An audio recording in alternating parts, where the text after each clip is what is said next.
Have you ever noticed how some mountains look like giant knives cutting through the sky, while others have that rounded shape, almost like giant hills covered in vegetation? At first glance, it just seems like a difference in the landscape, an aesthetic detail of nature. But the truth is much more interesting. When we look at a mountain, we are looking at its age. Yes, mountains grow old, and their shape acts almost like marks of time carved into the rock itself. Some are still young, violent, and unstable. Others were once aggressive giants in the past, but have spent millions of years being slowly worn down until they became smooth and rounded. It's like comparing an energetic teenager to a calm older gentleman sitting on the porch watching time go by, only on a geological scale. It all starts with a colossal battle happening beneath our feet. The Earth's crust isn't fixed. It's made of enormous tectonic plates that are constantly moving. Slowly, it's true, but with an absurd amount of force. And when two of these plates collide, the impact is so massive that the ground literally wrinkles. Rocks are pushed upward. The continent folds in on itself. And mountains are born. That's how giants like the Himalayas and the Alps came to be, regions where the Earth is still fighting with itself to this day. Those tall, jagged, dramatic peaks are the planet's youngsters. In geological terms, they were just born. Mount Everest, for example, continues to grow a few millimeters every year because the Indian plate is still pressing into Asia. The mountain is literally still being pushed upward at this very moment. And maybe that explains why young mountains have such an aggressive look. Sharp peaks, nearly vertical walls, deep valleys. They haven't had time to age yet. But there's an important detail in this story: nature hates extremes. And that's where the second giant of this battle comes in: erosion. Because while tectonic forces work to lift mountains up, wind, rain, rivers, ice, and temperature changes work silently to tear them down. Day after day, century after century, million after million years.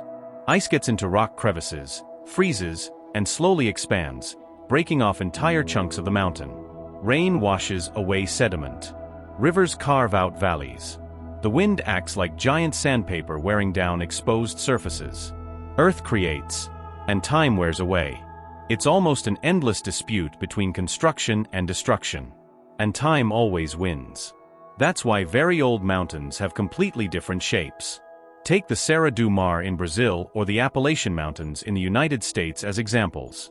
Today they look smooth, covered in greenery, and relatively low. But there is something impressive about them. In the past, these mountains were once giants as imposing as the modern Himalayas.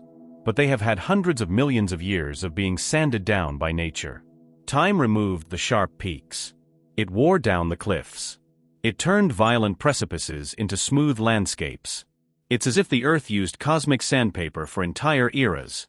In fact, if erosion had social media, it would probably post something like, "Relax, I've got this," and it really would. It would just take a few million years. And maybe that's exactly what makes mountains so fascinating. They hold the scars of time. Every valley, every broken rock, and every rounded peak tells a massive geological story. A story of continental collisions, climate changes, and natural forces working without rest. When we learn to observe the shape of mountains, we start to see something beyond the landscape. We start to see age. A jagged mountain usually reveals geological youth. A rounded mountain almost always signals a long history of erosion and wear. The horizon becomes an archive of the Earth's past. And maybe that completely changes our perception of the planet. Because we tend to see mountains as symbols of permanence, as eternal and motionless structures. But the reality is that they are also changing all the time. Even now. At this very moment, the wind is wearing down some peak. Rain is removing sediment. A river is slowly carving out a slope. And some mountain range, somewhere on the planet, is growing while another is disappearing. The Earth never stops. It builds. It destroys. It remodels continents slowly before a geological clock so massive that a human life seems like just a flash. Maybe that's why looking at mountains stirs something so strange inside of us. Because they seem eternal. But deep down, they are just temporary phases of the Earth itself. Giants aging slowly against the sky.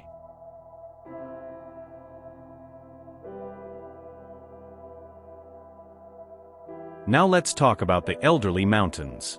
The grandmothers of the planet. The ones that were already here long before humans existed, and will probably still be here long after we are gone.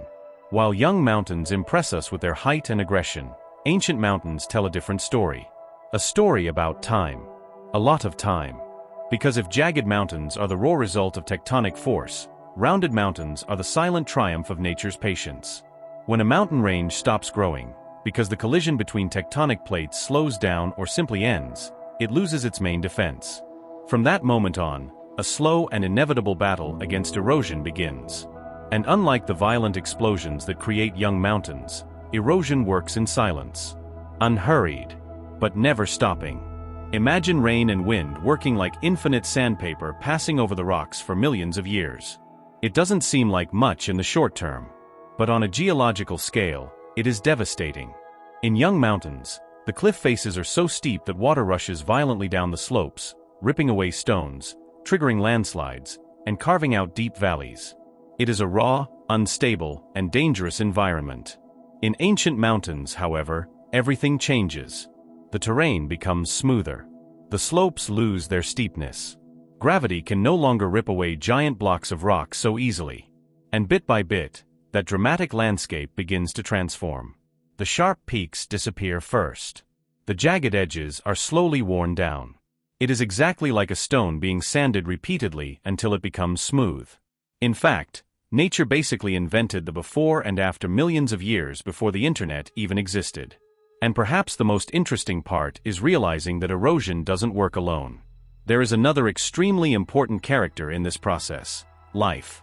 Because in ancient mountains, the soil has already had enough time to accumulate.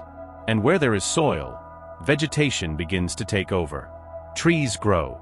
Roots spread out. Mosses, plants, and microorganisms begin to occupy every available crack. And what looks like just a beautiful landscape actually hides a powerful chemical process. Roots release natural substances that help slowly break down the rocks. Water seeps into these fissures. Minerals begin to dissolve. The hard granite gradually transforms into sediment and fertile soil. It's almost as if life itself is slowly digesting the mountain. Nature first lifts up giants, and then sends time and vegetation to slowly dismantle them. It's as if we are looking at the skeletons of ancient titanic mountains. The peaks have vanished. The highest parts were removed by erosion. And all that remains are the rounded bases that manage to withstand time. But even though they are worn down, these mountains still hold deep scars of the violence that created them. Inside the rocks, there are records of ancient continental collisions, absurd amounts of pressure, and extreme temperatures that occurred long before the dinosaurs ever existed. The wind has no muscles. The rain seems harmless. Plants grow slowly. But together, they manage to dismantle entire mountain ranges. Because ancient mountains show us that the most powerful force isn't always the most violent one. Sometimes, what truly transforms the world is that which works in silence, one grain at a time, for millions of years. Why is this difference between young and old mountains so mind-blowing to look at? Because a mountain's silhouette acts almost like its birth certificate.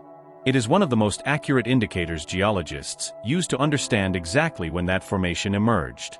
Young mountains, like the Himalayas or the Alps, have those dramatic sharp peaks because tectonics are still winning the fight. Tectonic plates keep pushing the crust upward faster than erosion can wear it down. It's like trying to give someone a haircut while their hair keeps growing non-stop. The rain tries, the wind tries, but the mountain simply keeps climbing. That's why these ranges look so aggressive. They are still in their growth phase, full of energy, instability, and raw terrain. They are basically the bodybuilders of geology, tall, over the top, and clearly obsessed with altitude. Ancient mountains, however, tell a completely different story. In the Appalachians in the United States, or the mountain ranges of Brazil, tectonics practically clocked out millions of years ago.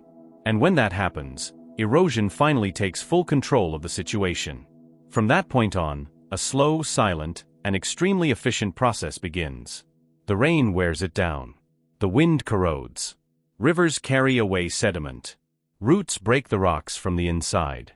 And bit by bit, every sharp peak disappears. Erosion acts a lot like the planet's HR department. It arrives quietly, speaks softly, but eventually fires any arrogant peak it finds in its way. The result is rounded, smooth mountains covered in vegetation. Not because they are weak, but because they survived long enough to be molded by the planet itself. Time doesn't need to rush to win. When we look at the horizon, we realize that we are not just seeing rocks piled up by nature. We are looking at a true geological clock, where the shape of the mountains acts like a hand capable of revealing the age of that landscape. They are born violently, grow amidst the chaos of tectonic plates, and then spend millions of years being slowly shaped by the silent patience of erosion. It's almost like a contest between hitting the geological gym and heading into retirement. Young mountains are still in their prime, trying to grow, stand out, and tear through the sky with their sharp peaks. On the other hand, ancient mountains seem to have accepted their age and chosen a quieter life, rounded and covered in vegetation, like someone who finally decided to stop fighting against time. Jagged mountains, like the Himalayas or the Alps, represent geological youth. They are still growing, still feeling the force of tectonic collisions, and they carry that aggressive, dramatic appearance of something newly formed. Meanwhile, rounded mountains, like the Serra do Mar, the Mantiqueira, or the ancient Appalachians, are the veterans of the planet. They have survived hundreds of millions of years of rain, erosion, and climate change. What we see today is not their peak, but what remains after entire eras of being slowly worn down. Geology is, at its core, the story of an eternal transformation. The planet builds. Time wears away. And the cycle continues. So the next time you are looking out of an airplane window, hiking a trail, or gazing at the horizon in the distance, try asking yourself a different question. Is this mountain still growing? Or is it already resting after a long geological life? The answer is hidden in every smooth curve, and in every sharp peak tracing the sky.